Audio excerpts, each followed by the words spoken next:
కెనడాలో స్కూల్స్ చూడండి, ఇప్పుడు అక్కడ చూపిస్తాను స్కూల్స్.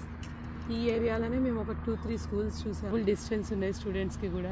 ఫుల్ పేరెంట్స్ ఎంత హ్యాపీగా పిల్లల్ని పంపిస్తున్నారు, డ్రాప్ చేస్తున్నారు, వెళ్ళిపోతూ ఉన్నారు.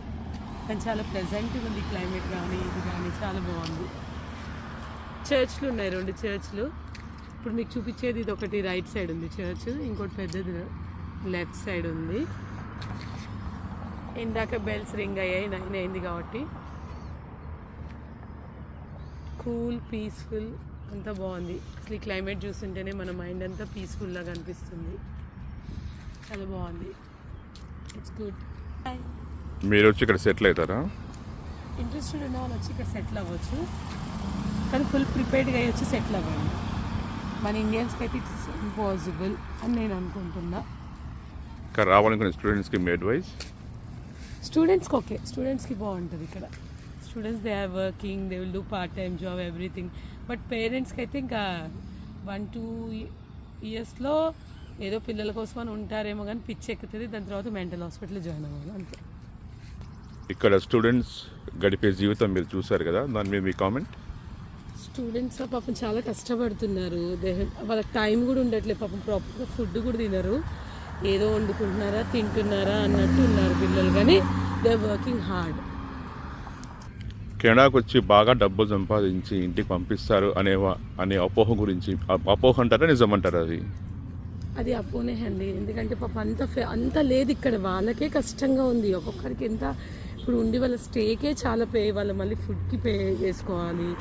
అది చాలా రాంగ్. పాపం చేయలేరు. చేయాలంటే ఈ పిల్లలు ఇక్కడ అన్నీ సాక్రిఫైస్ చేసుకోవాలి, ఎక్కడ తిరగకుండా. అప్పుడు పిల్లలకి పేరెంట్స్కి ఏమైనా పంపిస్తారేమో. కెనడాలో ఉండే పబ్లిక్ గురించి మీ ఒపీనియన్ ఏంటండి? గుడ్. కెనడియన్స్ అయితే చాలా బాగున్నారు. వాళ్ళు మనం గ్రీట్ చేయడం కానీ వెల్కమ్ చాలా బాగున్నారు వాళ్ళందరూ. They are nice. ఏ విధంగా? మనం చూసిన వాళ్ళు స్మైల్ ఇవ్వడంలో కానీ, they are greeting us good morning అని చెప్పడంలో కానీ అంత బాగుంది, మంచిగా అనిపించింది. కెనడాలో ఫుడ్ గురించి మీ ఒపీనియన్? ఫుడ్ అంటే ఇప్పుడు బర్గర్స్, పిజ్జాస్, ఈ బ్రెడ్స్ ఇట్లా నచ్చిన వాళ్ళు అయితే they will definitely they like it. But నాలాంటి రైస్ తినే వాళ్ళకైతే కొంచెం హారిబులే అండి. అంతే. కాఫీ పైన, క్రోసెంట్ల పైన బతుకుతున్నాను నేనైతే. లిటరలీ రూమ్లో ఉన్నప్పుడు మా పిల్లలు రైస్ వండి పెడితే అది తింటున్నా. ఆ రైస్ ఉన్న హ్యాబిట్ ఉన్న వాళ్ళకైతే కొంచెం కష్టం. మిగతా వాళ్ళు అయితే అందరూ ఈజీగా బతికేయచ్చు, నో ప్రాబ్లం. కాఫీ ఏ కాఫీ దగ్గర మీరు ఇక్కడ ఎక్కువ? టిమ్ హార్టన్స్, అది ఫేమస్ ఇక్కడ, చాలా చాలా బాగుంది. ఎవరు సజెస్ట్ చేస్తారు మీకు ఆ కాఫీ? నాకు మా పిల్లలు సజెస్ట్ చేశారు. ఎవరన్నారు? శుభశ్రీ, పూజిత, వీళ్ళు. ఏంటండి ఇది? ఏమో ఇది చెట్టు నుంచి ఉంది, నేను చాలా చూస్తూ ఉన్నాను, అనిపించింది ఒకటి మెమరీగా ఒకటి పిక్ చేసుకుందామా ఏమన్నా అనేసి, సో తీసుకుంటున్నా.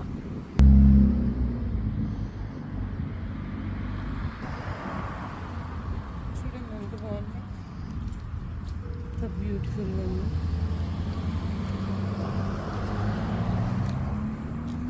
ఇక్కడ క్లైమేట్ గురించి చెప్తారా ఏమన్నా? క్లైమేట్ వచ్చినప్పుడు చాలా చల్లగా ఉంది. ఇప్పుడు యాక్చువల్ సన్, అసలు విండ్ వస్తూనే ఉంటుంది. సన్ అయితే అబ్బో ఫుల్. నేను 2 డేస్ నుంచి అయితే మన సమ్మర్ గుర్తొస్తుంది, అట్లా హార్ష్గా ఉంది సన్. కానీ విండ్ అంతా చాలా వైజ్గా అయితే చాలా బాగుంది క్లైమేట్ అయితే. It's very good. ఇక్కడ వెహికల్స్ గురించి ఏమైనా చెప్తారా? ఇక్కడ ట్రాఫిక్ సిగ్నల్స్ కానీ ట్రాఫిక్ రూల్స్ కానీ చాలా స్ట్రిక్ట్గా ఫాలో అవుతారు. ఇప్పటివరకు నేను అసలు హారన్ కూడా వినలేదంటే అనండి. చూడండి, ఎందుకంటే ఏ స్టాప్ బోర్డులు ఉన్నా కంపల్సరీ ఉన్నా లేకున్నా they have to stop. Pedestrians roads, lines crossing కానీ చాలా ఉంది రెస్పెక్ట్ ఇక్కడ మొత్తం అంతా. మీరు ఏ ప్లేసెస్ విజిట్ చేశారు ఇక్కడ కెనడాలో? మేము మిసిసాగా జస్ట్ టౌన్ చూసుకున్నాము. అక్కడ పెద్ద స్క్వేర్ 1 మాల్ అని ఉంది, అది చూశాను. టొరంటోకి వెళ్ళి CN టవర్ చూశాను. ఇంకా క్రూజ్ వెళ్ళాము ఒక 1 అవర్ అట్లా. క్రూజ్ తర్వాత ఇంకా నెక్స్ట్ ప్లాన్ క్యూబెక్ చాలా బ్యూటిఫుల్ అండి. మీరు ఎప్పుడైనా ఎవరు కెనడాకి వచ్చినా డోంట్ మిస్ ఇట్.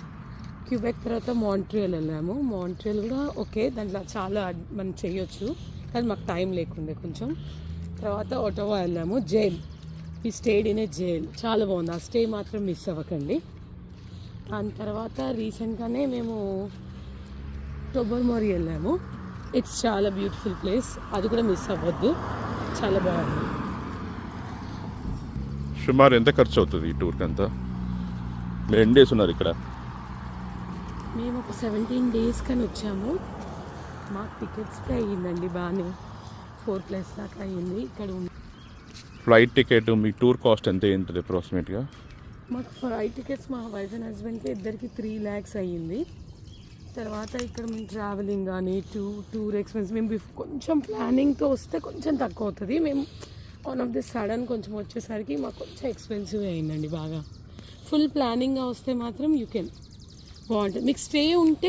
మీకు స్టే ఉంటే మాత్రం మీకు చాలా కొంచెం తక్కువ పడుతుంది. లేదా మనం ఎయిర్బిఎన్స్ అట్లా తీసుకుంటే కొంచెం కాస్ట్లీ పడుతున్నాయి, అన్నీ చాలా కాస్ట్లీ ఉన్నాయి. కానీ ఏదైనా ప్లానింగ్ వెళ్తే కొంచెం తక్కువ పడవచ్చు మీకు అంతే. టూర్ గురించి వచ్చిన వాళ్ళకి ఇక్కడ ఫుడ్ అండ్ అకామిడేషన్ ఖర్చు తగ్గించుకోవాలంటే ఏం చేయాలండి? తెలిసిన వాళ్ళు ఉంటే బెటర్ అండి. కొంచెం తెలిసిన వాళ్ళు ఉంటే ఏంటంటే కొంచెం స్టే తగ్గుతుంది మీకు.